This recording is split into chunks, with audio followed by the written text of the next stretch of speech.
Bismillahirrahmanirrahim. Assalamualaikum warahmatullahi wabarakatuh. Innal hamdalillah nahmaduhu wa nasta'inuhu wa nastaghfiruh wa na'udzu billahi min syururi anfusina wa min sayyiati a'malina. May yahdihillahu fala mudilla lahu wa may yudlil fala hadiya lahu. Asyhadu an la ilaha illallah wahdahu la syarika lahu wa asyhadu anna Muhammadan 'abduhu wa rasuluhu la nabiyya ba'dahu. Rabbi shrah li sadri wa yassir li amri wahlul 'uqdatam min lisani yafqahu qawli.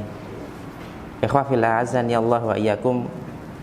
Terakhir kita sampai di halaman 8. Ayat yang terakhir kita baca dan kita jelaskan yaitu At-Tahrim ayat 2. Pada firman Allah Al-Alim Al-Hakim. Di sini ada beberapa perbedaan. Sebagian cetakan itu Al-Alim Al-Khabir. Adapun cetakan yang kita bawa ini adalah Al-Alim Al-Hakim. Perbedaannya di nama Allah Al-Khabir. Adapun Al-Alim Al-Hakim ini ada pada surat At-Tahrim ayat yang kedua. Kemudian kalau ada lafaz Al-Alim Al-Khabir, Al-Alimul Khabir itu ada di At-Tahrim ayat yang selanjutnya ya. Dan perbedaan percetakan ini biasa ya di kitab-kitab. Makanya di sana ada tashih atau penelitian ya, teks yang paling akurat yang sampai kepada pengarangnya, dan ini biasa ya. Ikhwah fillah, kalau kita melihat ya, sedikit menjelaskan ya. Kalau kemarin Al-Hakim sudah kita jelaskan, sekarang Al-Khabir. Ya. Al-Khabir itu adalah Allah yang maha teliti. Ya. Tidak ada sesuatu pun yang luput dari Allah Subhanahu wa taala. Ya. Sebagian ulama mengatakan maksudnya adalah Allah maha mengetahui yang batin. Hal-hal yang tidak nampak, yang batin ada pada manusia dan makhluknya, itu Allah mengetahui. Dan ini ada pada nama Allah Al-Khabir. Adapun Al-Alim adalah Allah maha mengetahui perkara yang dohir. Ya, jadi lebih diperinci ya. Kalau Al-Alim yang maha mengetahui itu dimutlakkan, maka semuanya baik yang dohir maupun batin itu Allah maha mengetahui. Ikhwah fillah, Syekh Muhammad bin Shalih Al-Utsaimin beliau mengatakan di antara faedah yaitu kita mengimani sifat atau nama Allah Al-Alim yang maha mengetahui, yang maha ilmunya mencakup segala sesuatu, kemudian Al-Khabir yang maha teliti. Itu kata beliau yazidul mar'a khaufan, yazidul mar'u khaufan. Seorang itu bisa tambah takutnya kepada Allah Subhanahu wa taala, baik ketika dia sendiri, ketika dia dalam sepi, maupun ketika berada di khalayak ramai. Dan ikhwah fillah, takut kepada Allah itu merupakan kebaikan ya, berarti bukan keburukan ya. Beda ketika kita takut kepada makhluk ya. Takut kepada Allah itu kita mendekat kepada Allah ya, tapi kalau kita takutnya kepada makhluk berarti kita menjauh dari makhluk tadi. Fudail bin Iyad rahimahullah beliau mengatakan man khafallaha, barang siapa yang dia takut pada Allah Subhanahu wa taala, dallahul khaufu ala kulli khair, maka ketakutan tadi akan membimbingnya kepada hal yang baik ya, baik di dunia maupun di akhirat ya. Ketika di akhirat ya, sebagian dikatakan ditanyakan kepada Yahya bin Mu'ad, man amanal khalqu ghadan. Beliau pernah ditanya, siapakah ya manusia yang paling aman ketika nanti di hari kiamat. Dan kita tahu ya fillah sekalian ya, hari kiamat gonjang-ganjingnya itu luar biasa ya. Maka ada orang yang bertanya kepada beliau, siapakah orang yang paling merasa aman ketika nanti di akhirat. Faqala, kemudian beliau berkata, asyadduhum khaufan yaum ya. Orang yang paling aman nanti di akhirat yaitu orang yang paling takut ketika di dunia ya. Maka semakin takut kita kepada Allah Subhanahu wa taala, insyaallah semakin aman nanti ketika di akhirat. Ini faedah di akhirat. Adapun faedah di dunia ya, sebagaimana yang dikatakan oleh Al-Imam Ibnu Taimiyah rahimahullah ya, kalau kemarin tawakal itu juga menumbuhkan keberanian ya, sekarang takut kepada Allah itu juga menumbuhkan keberanian. Kata beliau rahimahullah, lan yakhafar rajulu ghairallah, tidaklah sekali-kali seorang itu takut kepada selain Allah, illa limaradin fi qalbi, limaradin fi qalbi, kecuali penyebabnya karena ada penyakit dalam hatinya. Ya. Kemudian kama dzakaru anna rajulan syaka ila Ahmad bin Hanbal khaufahu min ba'dil wulad. Ya. Dahulu juga pernah ada orang yang mengadukan rasa takutnya kepada Imam Ahmad bin Hanbal rahimahullah, ya, tentang rasa takut mereka kepada beberapa penguasa, ya, karena mungkin beberapa penguasa di sana bengis dan sebagainya, gitu. Muncul rasa takut, gitu, untuk mengungkapkan kebenaran, gitu. Maka dijawab oleh Imam Ahmad rahimahullah, lau sahahta lam takhaf ahadan, sekiranya kamu perbaiki hatimu, kamu tidak akan takut seorang pun. Ya. Simpulannya apa ya Wafillah? Ya, takut kepada Allah memunculkan keberanian. Ya. Ai khaufuka min ajli zawali sihah min qalbika. Takutmu tadi, ya, disebabkan kenapa apa? Karena hatimu sakit, karena hatimu tidak sehat. Sekiranya hatimu sehat, maka tidak ada satupun yang kamu takuti kecuali Allah Subhanahu wa taala. Sekali lagi, ini amalan hati. Ya, tapi perlu pembiasaan, ya. Kayak kemarin kita contohkan, ya, kita tidak boleh takut kepada jin ataupun setan, ya. Tapi karena kondisi kita atau lingkungan kita dibiasakan seperti itu, ya, akhirnya mau tidak mau kita, ya, ngatut dan sebagainya. Maka mulai dari sekarang kita biasakan, ya, untuk tidak takut kepada hal-hal semacam tersebut. Kemudian ikhwah fillah, tambahan lagi sebelum kita masuk kepada pembahasan yang baru. Al-Imam Ibnu Qayyim Al-Jauziyah beliau juga menyebutkan hati yang sehat itu kayak apa toh? Kalau tadi kata Ibnu Taimiyah, hati yang sehat itu tidak akan takut kecuali kepada Allah Subhanahu wa taala, ya. Maka Imam Ibnu Qayyim Al-Jauziyah beliau mengatakan hati yang sehat itu hati yang selamat dari 5 perkara. Yang pertama, min syirkin yunaqidut tauhid, ya. Hati yang selamat atau bersih dari kesyirikan, yang mana kesyirikan itu berlawanan dengan tauhid, ya. Dengan kata lain, seorang muwahhid itu tidak ada yang takuti kecuali Allah Subhanahu wa taala, ya. Kemudian wa bid'atin tukhalifus sunnah, dan dia terbebas dari bid'ah, sesuatu yang baru dalam agama, sesuatu yang diada-adakan dalam agama, tukhalifus sunnah, yang menyelisih sunnah, ya. Makanya ada qaul ulama di sana, ketika bid'ah itu dilakukan, ya, maka akan ada satu sunnah ditinggalkan. Ya. Jadi bersih dari kesyirikan, kemudian bersih daripada bid'ah yang menyelisih sunnah. Kemudian wasyahwatin tukhaliful amr, ya, bersih dari syahwat yang menyelisih perintah Allah dan Rasulnya, ya. Kadang ketika Allah Rasulnya merintahkan, kemudian muncul syahwat kita, akhirnya kita cari-cari alasan, akhirnya kita cari usaha untuk tidak menjalankan perintah Allah tersebut. Lah, ini hati yang sakit seperti ini. Seharusnya hati yang sehat, ya, ketika datang perintah Allah, maka sami'na wa ata'na. Kemudian wa ghaflatin tunaqidudz dzikr, ya, dan lalai yang menyebabkan dia lalai dari berzikir kepada Allah Subhanahu wa taala, ya. Hati yang selamat adalah hati yang senantiasa berzikir kepada Allah Subhanahu wa taala, ya. Kemudian wa hawa yunaqidut tajrid wal ikhlas, dan hawa nafsu yang mana dia bertentangan dengan al-ikhlas, ya, pemurnian. 5 hal ini, kesyirikan, bid'ah, kemudian syahwat, kemudian ghaflah, lalai, dan hawa nafsu, ya, ketika ini tidak ada pada diri seorang, maka hatinya sehat. Dan insya Allah bisa dipastikan, ya, tidak ada yang ditakuti kecuali Allah Subhanahu wa taala. Kemudian kita lanjutkan ayat yang selanjutnya, yaitu surat Saba ayat yang kedua. Masih di halaman yang 8.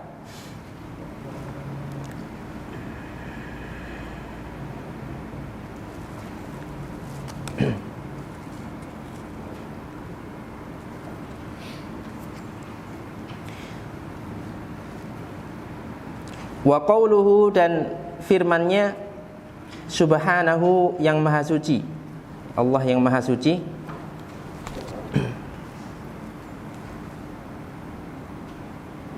Ya'lamu ma yaliju fil ardi wa ma yakhruju minha. Ya'lamu, dia Allah mengetahui, ma apa-apa, yaliju yang masuk,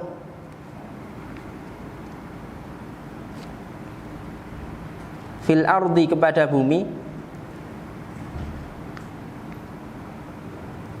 wama, dan apa-apa, yakhruju yang keluar,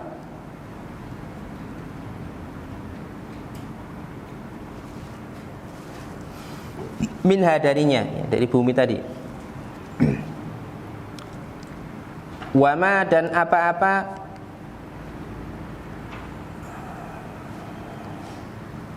yanzilu yang turun minas samai dari langit, wama dan apa-apa ya'ruju yang naik fiha padanya. Dalam surat Saba yang kedua ini, ayat yang kedua ini, Al-Imam Ibnu Taimiyah rahimahullah beliau menyebutkan ayat ini, dan ayat ini mengandung isbat ilmillahi asyamil, ya, penetapan tentang ilmu Allah Subhanahu wa taala. Sekali lagi, Ahlus Sunnah wal Jamaah meyakini ilmu Allah mencakup segala sesuatu, ya. Maka apa-apa yang masuk ke dalam bumi seperti biji-bijian, kemudian binatang-binatang, ya, tumbuh-tumbuhan dan sebagainya, kemudian apa yang keluar darinya, ya, juga termasuk tumbuh-tumbuhan atau hewan-hewan yang keluar dari bumi, maka Allah Subhanahu wa taala mengetahui, ya, sampai, ya, sangat detail sekali Allah mengetahui, ya, jenis-jenis apa yang keluar. Wa ma yanzilu minas sama pun juga apa yang turun dari langit, ya, berupa hujan, kemudian naik turunnya malaikat dan semua hal yang turun dari langit. Allah mengetahui hal itu. Wa ma ya'ruju fiha dan juga Allah mengetahui, ya, apa yang naik. Ikhwafillah, Al-Imam Tabari rahimahullah beliau mengatakan tentang ayat ini, wadzalika khabarun minallahi annahul alim. Ayat ini mengkabarkan bahwasanya Allah Subhanahu wa taala, ya, adalah al-alim yang maha mengetahui. Alladzi la yakhfa 'alaihi syai'un fis samawati wal ard, yang mana tidak tersembunyi pada Allah Subhanahu wa taala apa yang ada di langit dan apa yang ada di bumi. Ya, mimma dhahara fiha wa ma batan, baik yang nampak maupun yang tidak nampak, ya. Kalau pengetahuan manusia saja yang mungkin secanggih ini, ya, dan banyak informasi yang sudah kita dapat itu sudah luar biasa, hal itu tidak ada apa-apanya di sisi Allah Subhanahu wa taala, ya. Bahkan lautan yang luas, ya, yang sangat dalam pun manusia belum bisa untuk mengeksplor ke dalamnya, ya. Jadi masih banyak sekali rahasia, tapi Allah Subhanahu wa taala mengetahui hal tersebut. Kemudian Allah Subhanahu wa taala menunjukkan lagi perinciannya tentang bagaimana Allah Subhanahu wa taala mengetahui dan ilmunya meliputi segala sesuatu. Pada ayat selanjutnya, qauluhu, firman Allah Subhanahu wa taala, wa indahu, dan di sisihnya, mafatih, kunci-kunci, al-ghaib, ya, perkara ghaib. La ya'lamuha, tidak mengetahuinya, illa, kecuali, huwa, dia Allah. Ya, ayat ini sekaligus menjadi dasar bahwasanya perkara yang ghaib merupakan perkara yang hanya Allah Subhanahu wa taala tahu. Dan ini masuk kepada khususiyahnya atau kekhususan Allah Subhanahu wa taala, yang tidak ada satupun makhluk yang boleh berserikat terhadap perkara yang gaib ini. Artinya apa? Kalau itu sudah perkara yang gaib, maka berarti Allah lah yang menguasainya, yang mengetahuinya. Dan ketika ada orang yang meyakini, ya, ada yang mengetahui perkara gaib selain Allah, nah, berarti menyamakan Allah dengan makhluknya, dan ini termasuk bentuk kesyirikan. Wa ya'lamu, dan Allah mengetahui, ma, apa-apa, fil barri wal bahri, fil barri, ya, apa-apa yang ada di daratan, wal bahri, dan lautan.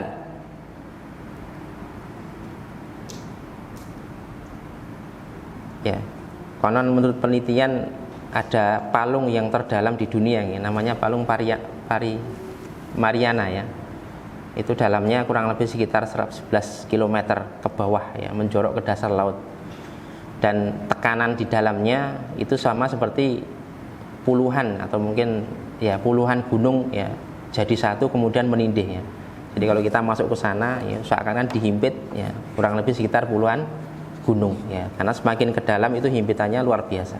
Dan itu pun belum banyak manusia yang mengetahui. Allah lebih dulu mengetahui apa isinya, apa yang terjadi di dalamnya. Wa ma tasqutu, dan apa-apa tasqutu yang gugur atau jatuh.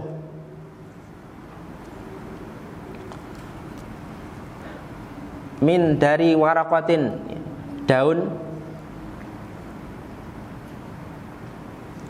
illa kecuali atau melainkan, boleh kecuali atau melainkan, ya'lamuha, Allah mengetahuinya. Kalau pengetahuan ala makhluk, ya, kira-kira bisa tidak kita mengetahui daun yang jatuh? Ya bisa, yang ada di depan kita ya.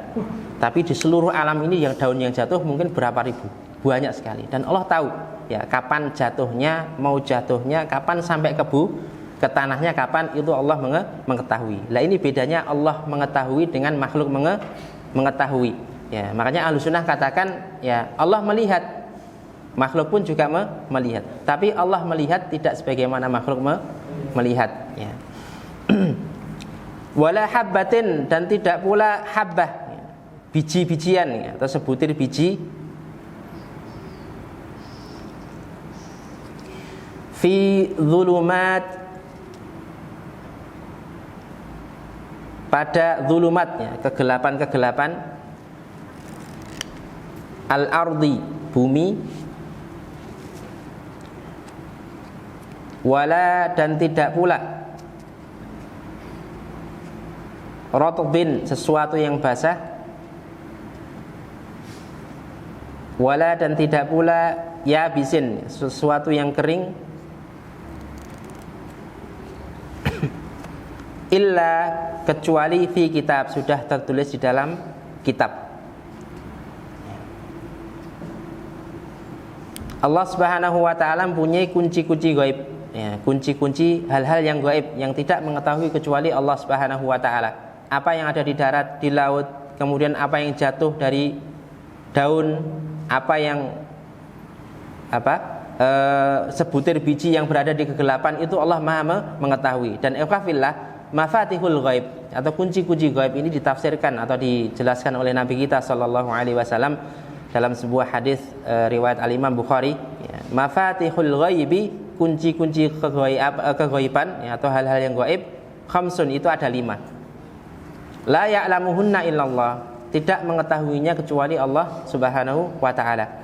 Summa tala qaulahu ta'ala, kemudian Rasulullah membaca firman Allah, innallaha indahu ilmus sa'ah. Yang pertama, Allah ya di sisinya mengetahui ilmu sa'ah, ya, pengetahuan tentang hari kiamat. Wa yunazzilul ghaits, dan Allah mengetahui ya kapan turunnya hujan, ya, kapan berhentinya hujan. Wa ya'lamu ma fil arham. Nah, yang ketiga, Allah mengetahui apa yang ada di rahim.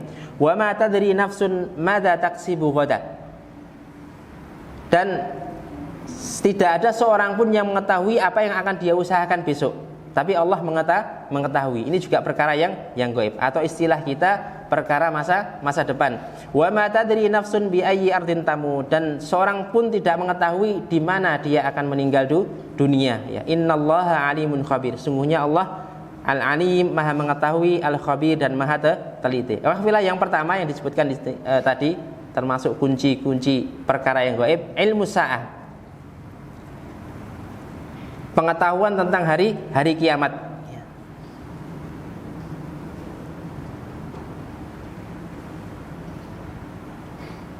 Pengetahuan tentang hari kiamat, sekali lagi, ini hanya Allah Subhanahu wa ta'ala yang mengetahuinya. Dan apa yang sampai kepada kita adalah apa yang disampaikan oleh Nabi Sallallahu Alaihi Wasallam, bahwasanya as-sa'ah atau hari kiamat terjadi pada hari Jumat. Allah mengetahui kapan ia tiba, dan tidak ada seorang pun yang mengetahui selain Allah Subhanahu wa taala. Kemudian mafatihul ghaib yang kedua yaitu tanzilul ghaits, turunnya hujan. Allah berfirman wa yunazzilul ghaits, dan Allah lah yang telah menurunkan hujan ya. Di sini hujan diartikan ghaits. Ghaits itu artinya izalatus syiddah, yaitu menghilangkan kesulitan. Maka fungsi daripada hujan itu menghilangkan kesulitan yang disebabkan karena kemarau atau panas yang berkepanjangan, ya. Allah mengetahui ya kapan turunnya hujan dan kapan berhentinya hujan. Ya. Maka kalau ada orang yang bisa mengaku mengetahui kapan turunnya hujan, berarti dia merebut kekhususan Allah Subhanahu wa taala. Ya, bahkan bisa mengendalikan hujannya. Naudzubillah min dzalik. Nah, perkara seperti inilah perkara yang sangat membahayakan dalam masalah akidah. Kalau kita sampai meyakini, oh benar si fulan mengetahui atau si fulan bisa mengetahui kapan turunnya hujan, kapan berhentinya, maka kita keluar daripada keislaman. Ya, karena bertentangan dengan firman Allah Subhanahu wa taala bahwasanya hal yang gaib hanya Allah yang mengetahui. Kemudian yang ketiga, ilmu ma fil arham. Pengetahuan tentang apa-apa yang ada di dalam rahim. Ya. Allah Subhanahu wa taala mengetahui isi daripada rahim seorang perempuan. Ya, ini mencakup rahim daripada manusia pun juga mencakup rahim daripada binatang. Ya. Apa yang ada di dalam perut mereka, kemudian kapan janin itu bisa lahir, itu Allah maha mengetahui. Adapun ketika ada orang yang mengatakan, oh saya bisa melihat isi janin ini laki-laki atau perempuan, ya, berdasarkan alat. Nah, maka itu dikatakan itu kita bisa mengetahui karena dia sudah terbentuk. Coba kalau belum terbentuk, ya. Dan pengetahuan Allah Subhanahu luar biasa, luas sekali. Sebelum itu terbentuk, bahkan sebelum itu ada, Allah Subhanahu wa taala sudah mengetahui. Kemudian yang keempat, ilmu ma fil ghad. Pengetahuan tentang apa yang akan terjadi besok, ya, atau perkara yang akan datang. Nah, ini perkara yang gaib. Maka jika ada yang mengatakan aku mengetahui apa yang terjadi besok, aku akan pergi ke sini dan melakukan ini dan itu, nah itu berarti apa? Rencana, gitu. Karena ada seorang yang besok saya tahu apa yang saya lakukan. Besok saya mau pergi ke pasar. Besok saya mau pergi ke toko dan sebagainya. Nah, ini bukan masuk perkara yang gaib, tapi rencana. Ya. Dan kadang apa yang direncanakan manusia itu tidak terjadi. Dia punya rencana besok mau pergi ke Surabaya. Ya, ternyata qadarullah ada satu sebab sehingga dia tidak jadi pergi ke sana. Nah, dia tidak jadi pergi sebabnya apa? Allah Subhanahu wa taala maha mengetahui. Yang kelima, ilmu makanil maut. Ya. Pengetahuan tentang tempat, ya, di mana seseorang itu atau sesuatu itu meninggal dunia. Ya. Maka ada orang yang mengatakan, ya, kayak yang kemarin viral, ya, ada seorang artis yang tahun 2023 dia akan mengalami bencana. Nah, berarti dia mengaku, ya, atau merasa tahu hal yang gaib. Ini perbuatan sangat bahaya sekali. Kalau kita membenarkan, ya berarti kita telah keluar daripada keislaman. Ya. Maka hati-hati ya fillah sekalian. Dan seorang muslim yang dia bertauhid, ya, haram mempercayai hal tersebut. Ya. Jika kita percaya dan membenarkannya, sekali lagi maka iman kita akan keluar dari diri kita. Syekh Muhammad bin Ibrahim rahimahullah beliau mengatakan 5 hal ini lam yattali 'alaiha malakun muqarrabun wala nabiyyun mursal. 5 perkara gaib ini, ya, tidak ada seorang pun yang tahu, hatta itu malakun muqarrabun, malaikat yang dia dekat dengan Allah Subhanahu wa taala, malaikat yang punya kedudukan tinggi di sisi Allah Subhanahu wa taala, tidak mengetahui hal yang gaib. Wala nabiyyun mursal, dan tidak pula nabi yang diutus. Ya. Kita bisa memikirkan, malaikat yang paling dekat dengan Allah, nabi atau manusia yang paling dekat dimuliakan oleh Allah tidak mengetahui perkara yang gaib, apalagi selain mereka. Loh, di sana ada wali yang tahu perkara yang gaib. Dari mana Anda mengatakan seperti itu? Ya, kalau dia bisa menunjukkan dalil, silahkan datangkan dalil. Ya, bahkan mereka meyakini, ya, ini aliran yang sesat. Ya, wali itu kedudukannya lebih tinggi daripada para nabi. Naudzubillah min dzalik. Di sini ada beberapa masalah. Ya. Ada sebuah masalah, ya, tentang hukum orang yang mengaku mengetahui perkara yang gaib. Ya, kita sampaikan di sini ada 2 fatwa dari Syekh. Ya. Yang pertama fatwa dari Syekh Shalih Fauzan. Beliau mengatakan fa'ilmul ghaibi min khasaisillah. Ilmu tentang perkara yang gaib itu termasuk kekhususan Allah Subhanahu wa taala. Ya, maka kalau ada orang yang menyamakan atau mengambil kekhususan Allah, berarti dia telah berbuat kesyirikan. Ya, karena kesyirikan itu menjadikan tandingan, kemudian menyamakan Allah dengan selain Allah Subhanahu wa taala. Faman idda'a ilmal ghaib, barang siapa yang mengaku mengetahui perkara yang gaib, au annahu ya'lamul ghaib, atau dia mengetahui hal yang gaib. mengaku mengetahui atau dia mengetahui, merasa mengetahui hal yang gaib, maka apa kata beliau? Fa innahu kafirun, maka dia telah kafir. Ya, kok medeni seperti ini? Enggak, ini perkara akidah ya. Ya, justru kalau kita bertauhid kepada Allah, ya, kita akan hati-hati dalam masalah ini. Ya, karena orang yang bertauhid itulah orang yang paling tahu haknya Allah Subhanahu wa taala. Di antara haknya Allah apa? Sifat-sifat khusus Allah tidak boleh kita sematkan kepada selain Allah Subhanahu wa taala. Maka kata beliau fa innahu kafir, sungguhnya orang seperti itu kafir ya. Kemudian satu lagi fatwa dari Syekh Muhammad bin Shalih Al-Utsaimin. Beliau mengatakan ma'lumun anna waqta mautil insan ghaibiyun. Sudah diketahui bahwasanya waktu meninggalnya seseorang itu perkara yang gaib.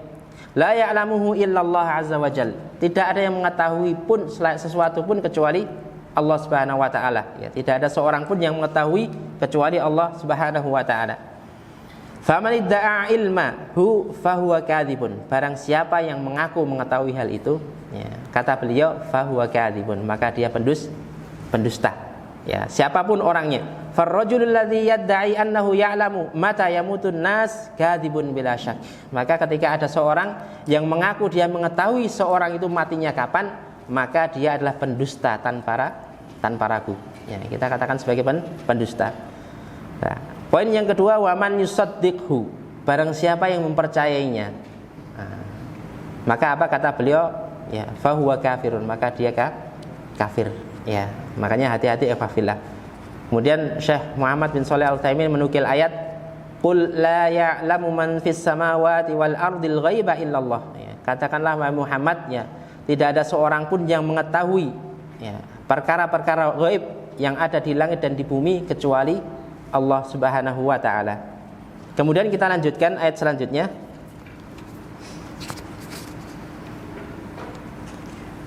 Wa ya'lamu ma fil bahri. Ya. Awan, ini ayat yang masih kita baca ya. Wa ya'lamu ma fil barri wal bahr. Dan Allah mengetahui apa yang ada di daratan dan apa yang ada di lautan. Al-Imam Ibnu Katsir rahimahullah beliau mengatakan, berkomentari tentang ayat ini, yuhitu ilmuhul karim bi jami'il mawjudat. Ilmu Allah Subhanahu wa taala yang mulia itu mencakup segala apa yang ada. Barriha wa bahriha, ya, baik itu di daratan maupun di lautan. La yakhfa alaihi min dzalika syai', tidak tertutup ya sesuatu pun dari Allah Subhanahu wa taala. Wala mithqala dzarratin fil ardi wala fis sama, dan tidak pula apa yang ada di bumi dan di langit ya sekecil biji zarah, itu pasti Allah mengetahui. Kemudian wa ma tasqutu min waraqatin illa ya'lamuha, dan tidaklah jatuh sehelai daun kecuali Allah Subhanahu wa taala mengetahui. Kata Al-Imam Ibnu Abbas rahimahullah, seorang sahabat, beliau mengatakan mengomentari ayat ini, ma min syajaratin fi barrin, ya, tidaklah ada sebuah pohon di daratan, wala fi bahrin, dan tidak pula di lautan, illa wa malakun muwakkalun biha, kecuali di sana ada malaikat yang diwakilkan untuk menjaganya, ya. Yaktubu ma yasqutu minha, menulis apa yang jatuh dari pohon tadi. Mungkin muncul pertanyaan, ya, faedahnya apa kira-kira? Daun yang jatuh itu Allah tulisnya. Ada yang tahu? Ya, setidaknya ada dua ya fillah. Yang pertama, hal yang dalam pandangan manusia mungkin sepele, itu dicatat rapi dan detil oleh Allah Subhanahu wa taala. Apalagi nanti amal kita di akhirat, ya. Maka jangan merasa aman ya ketika kita di dunia ini. Wah, ini paling nanti diampuni oleh Allah, ya. Ya, jadi merasa tenang. Enggak, ya. Sekecil apapun perbuatan kita, yang nampak maupun yang dohir, pasti akan dibuka oleh Allah Subhanahu wa taala, ya. Jadi hikmah kenapa Allah mencatat semua daun yang gugur, ya. Kalau mungkin dalam pandangan manusia itu sepele, ya. Ya, yang sepele aja sangat detail seperti itu, apalagi nanti yang urusan besar di hari kiamat. Kemudian yang kedua, Allah Subhanahu wa taala tidak ditanya tentang apa yang Allah lakukan. Ya, jadi kita tidak boleh menanyakan kenapa ya Allah seperti itu. Ya, Allah Maha Kuasa. Ya, terserah Allah mau melakukan ya sesuai kehendaknya. Dalam sebuah riwayat dikatakan bahwasanya tatkala Ad-Dhahhak menafsiri ayat Allah Subhanahu wa taala, la yus'alu amma yaf'alu wa hum yus'alun. Allah Subhanahu wa taala tidak ditanya tentang apa yang Allah lakukan, tapi wa hum yus'alun, merekalah kelak yang akan ditanya oleh Allah Subhanahu wa taala. Apa kata beliau? La yus'alul khaliqu amma yaqdi fi khalqih. Allah tidak akan ditanya terhadap perbuatan yang Allah perbuat kepada makhluknya, ya. Ahwan, Allah mau menghancurkan bumi ini, itu terserah Allah Subhanahu wa taala. Ya, Allah mau menjadikan satu kaum yang hanya taat pada Allah, itu hak Allah Subhanahu wa taala. Ya, Allah tidak ditanya tentang perbuatan Allah Subhanahu wa taala. Ya. Kenapa kok Allah perintahkan iblis sujud kepada Adam? Ya, padahal sujud kepada selain Allah itu hukumnya haram. Kira-kira gimana? Semisal Allah perintahkan kita sujud kepada sesuatu selain Allah, kira-kira taat enggak? Taat ya. Kenapa? Allah tidak ditanyakan. Kenapa Allah perintahkan seperti itu? Ya, maka ketika kita sujud, ya, sesuai dengan perintah Allah, itu adalah bertauhid. Paham ya? Dan Maha Suci Allah tidak menjadikan sujud kecuali hanya kepada Allah Subhanahu wa taala. Bahkan kepada manusia yang paling berhak untuk disujudi pun itu dilarang oleh Nabi Muhammad sallallahu alaihi wasallam. Siapa? Ya, para suami, ya. Wal khalqu mas'uluna an a'malihim. Sedangkan makhluk dia akan ditanya terhadap amal perbuatannya. Dan sekali lagi wahfillah, tidak ada satupun yang tertutup bagi Allah Subhanahu wa taala. Hal yang paling kecil pasti akan Allah tanyakan. Ya, maka jangan terlambat untuk istighfar dan taubat, ya. Ya, kenapa? Karena setiap maksiat sekecil apapun itu akan dipertanggungjawabkan nanti. Ya, jangan sampai kita meninggal membawa maksiat tersebut, ya, sehingga nanti urusannya dia di akhirat. Ya. Maka sering-seringlah berdoa kepada Allah, ya Allah ampunilah dosaku baik aku mengetahui ataupun tidak. Ya, ampunilah dosaku baik itu aku sengaja ataupun tidak. Kemudian wala habbatin fi dhulumatil ardi. Dan tidak pula biji-bijian fi dhulumatil ardi, dalam gelapnya bumi. Asy-Syaikh Ibnu Utsaimin mengatakan yang dimaksud dhulumatil ardi, ya, kegelapan bumi ada 5 hal. Ya. Yang pertama lumpur lautan, ya, dan kita tidak tahu ya bentuknya kayak apa. Yang jelas dia berada di dasar lautan, dan lautan yang kita tahu ya ketika semakin mendasar berarti semakin gelap. Kemudian air laut itu sendiri, kemudian hujan, mendung dan malam. Maka ketika ada biji-bijian, ya, yang ada pada di antara 5 tadi, ya, yang manusia tidak bisa melihatnya, maka Allah Subhanahu wa taala, ya, mampu melihatnya dengan sangat detail sekali, ya, apalagi amal kita, ya, apalagi perbuatan maksiat yang kita sembunyikan, ya. Makanya Imam Ahmad ketika mendengarkan syairnya, ya, ketika nanti kita di hadapan Allah, ya, Allah bertanya, ya, kenapa engkau maksiati aku, ya, sedangkan aku melihat kamu, ya. Imam Ahmad mendengar itu langsung menangis beliau, ya. Dan ma'al asaf, ya, satu hal yang sangat disayangkan, ya. Kadang ketika kita melaksanakan suatu maksiat dan kalau dalam kondisi tidak ada orang yang tahu itu kita nyaman, ya. Ya, justru ketika banyak orang kita tidak nyaman. Nah, subhanallah, ini yang kita takuti manusia atau Allah Subhanahu wa taala. Ya, manusia yang lemah pandangannya justru malah kita takut, ya, tapi Allah yang luar biasa pandangannya, tidak ada sesuatu yang tersembunyi, tapi kita malah santai-santai saja, ya. Wala radbin wala yabisin, dan tidak ada pula sesuatu yang kering dan tidak ada pula sesuatu yang basah illa fi kitabim mubin, kecuali sudah tercatat di dalam kitab yang nyata. Maksudnya tercatat di lauhil mahfudnya Allah Subhanahu wa taala. Kemudian ayat yang selanjutnya,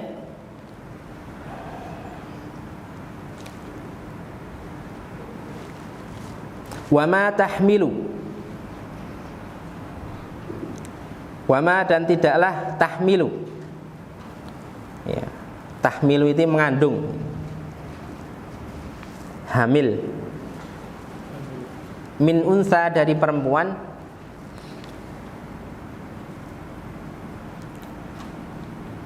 wala tadau dan tidak pula tadau melahirkan,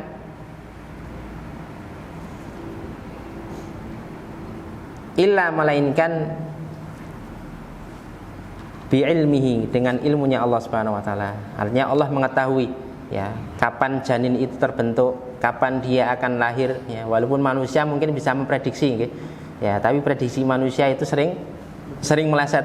dan Allah Maha tahu tentang hal tersebut.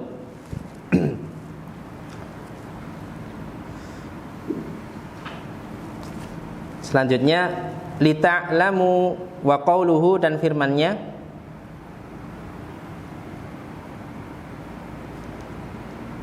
lita'lamu, agar kalian mengetahui annallaha, bahwasanya Allah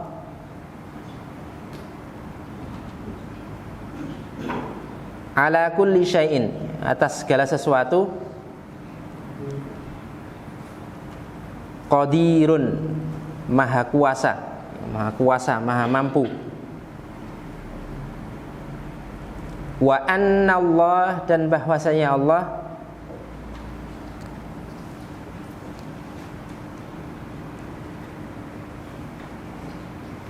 qad, sungguh, ahata, meliputi, bikulli syai'in, dengan segala sesuatu, ilman, ilmu. Ya, maksudnya sungguhnya Allah ilmunya benar-benar meliputi segala sesuatu. Ya fillah, ayat ini menunjukkan penetapan tentang sifat kudrah. Ya, sifat Allah yang maha kuasa. Ya, sifat kudrah ini adalah di mana pemiliknya mampu melakukan sesuatu dengan sempurna. Ya, tidak ada sesuatu hal yang mustahil untuk tidak bisa dilakukan. Allah pasti bisa melakukannya. Bahkan hal yang mustahil pun menurut akal manusia itu mudah dilakukan oleh Allah Subhanahu wa taala. Ya, dan sebenarnya dengan satu nama Allah Subhanahu wa taala Qadir, kemudian sifat Allah Qudrah ini, ya kita bisa membantah orang-orang yang tidak meyakini turunnya Allah di sepertiga malam akhir dengan alasan perbedaan waktu. Ya, dulu pernah kita sampaikan, ya. Kalian yakin tidak Allah Maha Qudrah, Maha mampu? Yakin, sepakat, ya. Tidak ada satu hal yang mustahil bagi Allah. Ya, Allah pasti mampu. Kenapa Allah tidak mampu turun di langit sepertiga yang akhir di waktu yang berbeda? Ya, mungkin itu mustahil bagi kita, ya. Tapi tidak mustahil bagi Allah Subhanahu wa taala. Maka Ahlussunnah wal Jamaah, Thaifah Mansurah, mereka meyakini Allah turun di sepertiga akhir. Tapi turunnya tidak seperti turunnya makhluk. Wa annallaha qad ahata bikulli syai'in ilma, dan sungguhnya Allah ilmunya benar-benar meliputi segala sesuatu. Maka faedah yang bisa kita ambil dari sifat ilmu dan kudrah Allah Subhanahu wa taala ini, ikhwafillah, yaitu terwujudnya sikap muraqabah. Ya, sikap yang merasa diawasi oleh Allah Subhanahu wa taala. Kalau kita meyakini Allah alim, yang maha mengetahui, ilmunya meliputi segala sesuatu, maka muncul rasa pada diri kita, oh saya ini diawasi. Apapun yang saya lakukan pasti Allah mengetahui. Kemudian faedah kita beriman kepada kudrahnya Allah Subhanahu wa taala. Allah mampu melakukan segala sesuatu, akan muncul rasa takut pada diri kita. Ya. Saya melakukan sesuatu perbuatan dengan sembunyi-sembunyi. Oh, Allah Maha tahu. Dan Allah kudrah. Ya. Allah Maha mampu untuk mengadab kita saat itu juga. Allah Maha mampu untuk mencabut nyawa kita saat itu juga. Maka ketika beriman kepada Allah Qadir, Allah Maha Kudrah, maka akan memunculkan rasa takut pada diri kita. Ikhwafillah, betapa banyak kaum yang telah dihancurkan oleh Allah. Ya, ada yang dihancurkan seketika dengan petir yang menggelegar. Ya, itu mudah bagi Allah Subhanahu wa taala. Ada juga yang dihancurkan, ada juga yang diadab dengan Allah rubah menjadi kera. Ya, Bani Israel, ya. Itu Al-Imam Ibnu Katsir mengatakan mereka benar-benar dirubah menjadi kera, bukan kiasan. Ya, dan itu Allah mampu. Ya. Ada juga yang Allah adab dengan hawa panas yang teramat sangat. Ya, jadi ada yang diadab Allah langsung habis, ada juga yang Allah berikan adab dengan perlahan-lahan. Sekali lagi, ini merupakan sifat kudrahnya Allah Subhanahu wa taala. Maka sebagai kesimpulan, ikhwafillah, kalau kita beriman kepada sifat-sifat Allah Subhanahu wa taala, akan muncul rasa tawakal. Ya, akan muncul rasa takut pada Allah Subhanahu wa taala, ya. Akan muncul dalam sikap kita perbuatan-perbuatan yang mengarahkan kepada kesolehan. Wallahu taala alam. Mungkin sampai di sini. Kalau kurang paham ada yang bisa ditanyakan. Tafadhalu. Tafadhal. Bagaimana tadi kalau seorang yang mengatakan sedang hujan benar hujan, bagaimana? Ya, sudah gitu. Jadi turunnya hujan, kapan berhentinya itu adalah khususan Allah Subhanahu wa taala dan termasuk bagian dari kunci perkara gaib yang hanya Allah mengetahui. Adapun seseorang ketika mengatakan, ini karena mendung, berarti sebentar lagi hujan. Ya, itu berarti dia mengatakan sesuatu berdasarkan pengalaman atau penelitian dan itu tidak masalah. Ya, karena Syekh bin Baz pernah ditanya bagaimana hukum seorang yang mengatakan bahwasanya kalau tidak salah umur kamu kurang beberapa hari lagi. Nah, itu mengetahui perkara yang gaib atau tidak? Kalau dia mengatakan seperti itu tanpa adanya penelitian, tanpa adanya evaluasi atau melihat penyakit dan sebagainya, ya moro-moro umur kamu tinggal 5 hari lagi. Nah, ini berarti mengetahui perkara yang gaib dan ini termasuk naudzubillah perkara yang sangat bahaya dalam tauhid. Tapi ketika dia seorang dokter ini analisanya karena penyakitnya sudah parah diperkirakan ya kurang beberapa hari lagi meninggal dan ini tidak termasuk ke dalam ya orang yang mengetahui perkara yang gaib ya, paham ya. Jadi ketika dari kebiasaan, dari analisa, maka itu diperbolehkan. Seperti tadi mendung ya. Mendung biasanya turun hujan dan itu masuk hukum sebab akibat. Ya, enggak apa-apa, bukan termasuk. Baik, ada yang lain? Ya. Jadi menganalisa pribadi orang berdasarkan tulisan itu masuk ilmu psikologis ya. Nah, berarti ilmu yang berdasarkan pengalaman dan penelitian. Maka boleh enggak? Boleh ya. Tapi itu bukan menetapkannya, perakiraan ya. Dugaan kuat, orang itu punya sifat seperti ini karena ciri tulisannya seperti ini. Ya, itu enggak apa-apa, boleh gitu. Type yang lainnya? Ya. Jadi apakah nanti yang ditanya di hari kiamat termasuk hewan gitu? Fillah yang punya kewajiban atau yang kita sebut dengan mukallaf ya, dibebani kewajiban itu adalah jin dan manusia. Maka merekalah nanti yang akan ditanya dan dihisab oleh Allah di akhirat ya. Adapun selain itu ya tidak akan dihisab oleh Allah Subhanahu wa taala. Walaupun hewan tadi pezina ya. Misalkan ada hewan suka zina ke sana kemari. Itu sudah ketika dia meninggal sudah selesai sudah. Ya. Makanya dalam tanda kutip itulah enaknya hewan. Dia berbuat semaunya, setelah itu meninggal tidak dibangkitkan, enak gitu loh. Ya, makanya sebagian sahabat ya, mereka kadang merasa ya Allah sekiranya saya ini jadi sebuah ranting yang diputus kemudian selesai diinjak, sudah orang tidak akan peduli. Ya Allah sekiranya ini saya sebuah tanah sudah ya, diinjak-injak nih, tapi tidak akan dibangkitkan nanti di hari kiamat. Itu para sahabat nih, karena mereka yakin betul luar biasanya kejadian ketika nanti di hari kiamat. Dan aneh ya, orang sekarang kalau merasa aman, di akhirat nanti santai wes. Apalagi megang paspor surga ya. Saya sudah ikut kelompok ini pasti ahli surga. Ya. Dari mana dalilnya ya? Wallahu taala alam. Tafadhal. Wallahu taala alam. Takut kepada kematian itu termasuk takut fitrah. Ya. Jadi fitrah manusia itu mati itu takut nggih. Ada yang berani di sini? Tidak ada kan? Nah, itu fitrah ya.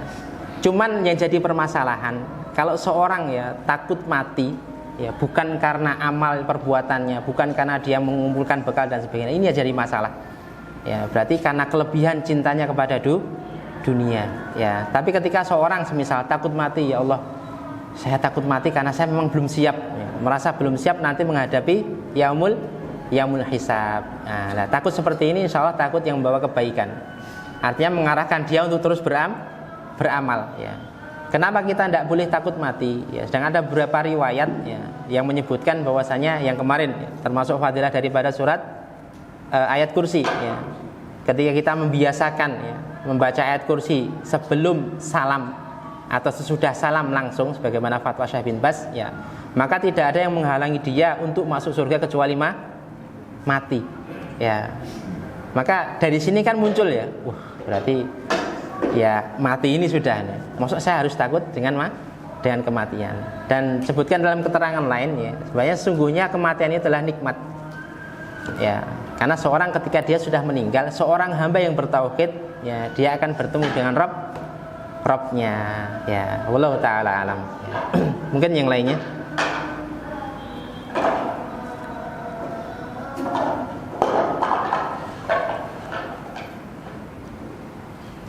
Kelas tidak ada? Ya. Kalau tidak ada, semoga yang sedikit ini bisa difahami dan Allah Subhanahu wa taala mudahkan kita untuk mengamalkan yang hak. agar majelis ini berkahi oleh Allah Subhanahu wa taala, kita tutup dengan penutup majelis. Subhanakallahumma rabbana wa bihamdika. Assalamualaikum warahmatullahi wabarakatuh.